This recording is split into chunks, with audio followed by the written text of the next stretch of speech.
Medina शरीफ पहुंचा।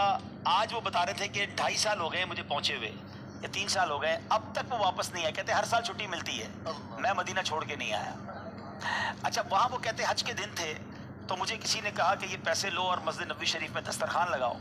तो मैंने मस्जिद नबी शरीफ में दस्तरखान लगाया, तो दस्तरखान पर कुछ लोग आ गए, तो किसी ने मुझसे वहीं दस्तरखान पर पूछ लिया कि बेटा आपकी शादी हो गई है? तो वो शख्स कहता है जो कि मस्जिद नबी शरीफ में खिदमत सफाई वगैरह के काम करते हैं, कहते मुझ गरीब को कौन अपनी बेटी देगा। कहते मैं तो ये जुमला कहकर चला गया। एक उसी दस्तरखान पे शख्स ने मेरा फ़ोन नंबर मुझसे ले लिया। दूसरे दिन उनका फ़ोन आया, कहते बेटा ज़रा बाहर आइए।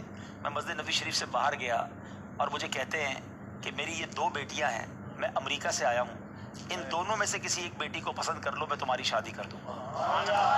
वो मस्जिद नबी शरीफ का खादिम कहता है कि मेरी एक जमात की भी पढ़ाई नहीं है, मैंने आज तक कुछ नहीं पढ़ा है, मैं अनपढ़ हूँ और मैं गरीब आदमी हूँ, मेरे पास मेरी तनख्वाही 700 रियाल है, मैं आपकी अमेरिका वाली बेटी की कहाँ से मैं किफालत कर सकूंगा, और आप दोबारा सोच लें। वो कहते नहीं, हमने कभी तुमसे कुछ नहीं चाहिए, हम चाहते हैं कि अपनी बेटी की शादी तुमसे ही करेंगे। अच्छा, वो कितना सच्चा आदमी, उसने अपनी वालदा को पाकिस्तान में गाँव में फ़ोन किया, अपनी माँ से कहता है कि माँ मुझे इस तरह एक रिश्ता आया है। वालिद साहब से पहले बात की, तो वालिद साहब ने कहा नहीं बेटा, तुमने ऐसे अमेरिका वालों से रिश्ता नहीं करना, वो तुम्हें अमेरिका ले जाएंगे, तुमने तो मदीना छोड़ना नहीं था। तो कहते नहीं, मैंने मदीना छोड़ के नहीं जाना, लेकिन वो जिद कर रहे हैं। कहा नहीं, कोई ज़रूरत नहीं है। वो लोग अमेरिका चले गए। अमेरिका से बार बार उससे रब्ता करते रहे कि तुमने क्या सोचा। कहता मेरी वालदा मना करती। फिर वालदा को फ़ोन किया, तो वालदा कहती बेटा हमने ख़ानदान में तुम्हारा रिश्ता तय किया हुआ है। वो अमेरिका के ख़ानदान वाले कहते हैं कि तुम्हारी वालदा से कहो कि ठीक है, मेरी बेटी से रिश्ता करके मदीने में शादी कर लो, मैं आपको ये इजाज़त देती हूँ कि आप अपनी माँ की ख्वाहिश पर पाकिस्तान में भी शादी कर लेना। और ऐसा ही हुआ मेरे प्यारे इस्लामी भाई। मैं अभी पिछले दिनों मदीना शरीफ में उस इस्लामी भाई से मिलकर आया हूँ कि पिछले 1-1.5 महीने पहले उनकी शादी हुई है। अमेरिका में पैदा होने वाली एक ऐसी, वो अच्छा मजे की बात, जिस इस्लामी बहन से उनकी शादी वो भी अत्तारियां हैं। ये इस्लामी भाई भी अमीर अहले सुन्नत के मुरीद हैं। कैसी वालिदैन की तरबियत है कि जिन्होंने एक मस्जिद नबवी शरीफ के खादिम से उनकी शादी करवाई। अच्छा, ये शादी हो गई, हम सब सुनकर आ गए। मैं जब घर आया तो मैं सोचने लगा कि 2 साल तक एक ही इस्लामी भाई पर क्यों ये लोग कोशिश करते रहे।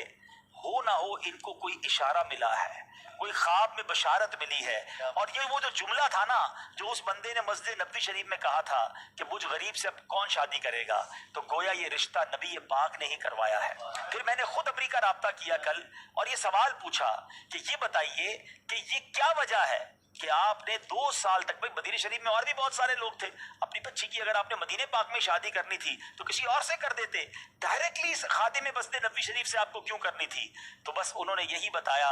अब उन्होंने ये कहा कि एक राज है, जो राज हम आपको बताएंगे और किसी को नहीं बताएंगे। तो जो कुछ अब तक पता चला है वो यही है कि उसके दिल से निकला और मेरे आका ने ये रिश्ता करवा दिया। और मुझे तो यकीन करें, ये वाकया सुनने के बाद, तो ये वाकयात किताबों में तो पढ़े थे, मगर आज भी ऐसे वाकयात रूनमा होते हैं। आज भी मस्जिद नबवी शरीफ में मदीने जाकर दिल से कोई बात निकलती है, मेरे आका उसे कैसा नवाजते हैं। फिर हम क्यों ना कहें कि लब वाह हैं, आंखें बंद हैं, फैली है झोलियां, कितने मजे की भीख तेरे पाक दर की है। तो आज भी ऐसे ऐसे वाकयात होते हैं जो ईमान को ताज़ा कर देते हैं कि इतनी मोहब्बत भी है लोगों को मदीने से। आज लोग पैसे वाला ढूंढते हैं, खूबसूरत ढूंढते हैं, डिग्री होल्डर ढूंढते हैं, मगर उस खानदान ने अगर ढूंढा तो शहर मदीना ढूंढा, मस्जिद नबवी का खादिम ढूंढा, और नबी पाक अलैहिस्सलाम के रोज़े का गोया एक खादिम ढूंढा और उसे अपनी बेटी जो है वो दे दी। तो सुभान अल्लाह, ये है मदीने की बातें और इश्क जो नसीब वालों को मिलता है। अल्लाह इस जोड़े को सलामत रखे।